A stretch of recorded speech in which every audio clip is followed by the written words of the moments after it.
Je pense que il faudrait que l'économie de l'industrie du cinéma soit nettoyée parce que c'est vraiment une industrie de voleurs en cravate. Là. Je veux dire, vous faites voler par tout le monde. C'est le premier qui vole, qui ramasse, et puis il ne reste plus rien pour les autres. C'est tout le cinéma est comme ça.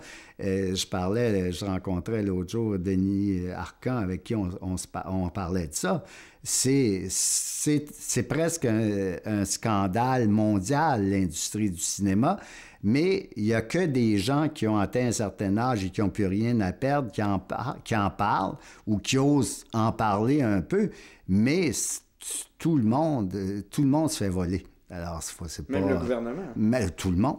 Même le gouvernement, si je peux vous dire en grande exclusivité, que Deux femmes en or qui roulent encore dans les télévisions et un peu partout, qui a eu aucun rapport financier de fait nulle part depuis 20 ans. Alors, ça vous donne la mesure de... C'est des objets, des ovnis là, qui sont partis en orbite. C'était parti en orbite, mais c'est pas les créateurs qui en ont l'usufruit. Ça, je peux vous jurer de ça.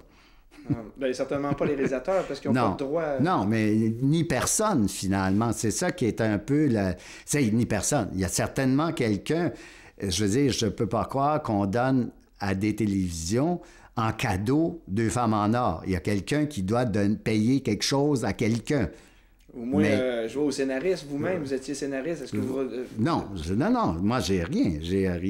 On était producteurs et scénaristes et réalisateurs. Non, on n'a rien. Et le Téléfilm qui a investi n'a rien. Je veux dire, il n'y a pas eu de rapport depuis 20 ans.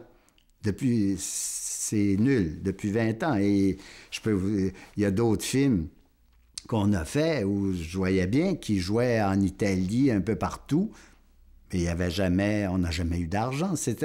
Je vous dis, c'est le cinéma, l'industrie du cinéma, et je ne sais pas qui un jour va mettre de l'ordre là-dedans, mais ça va prendre vraiment... John Wayne. John Wayne avec ses Winchester, parce que sans ça, on n'y arrivera jamais.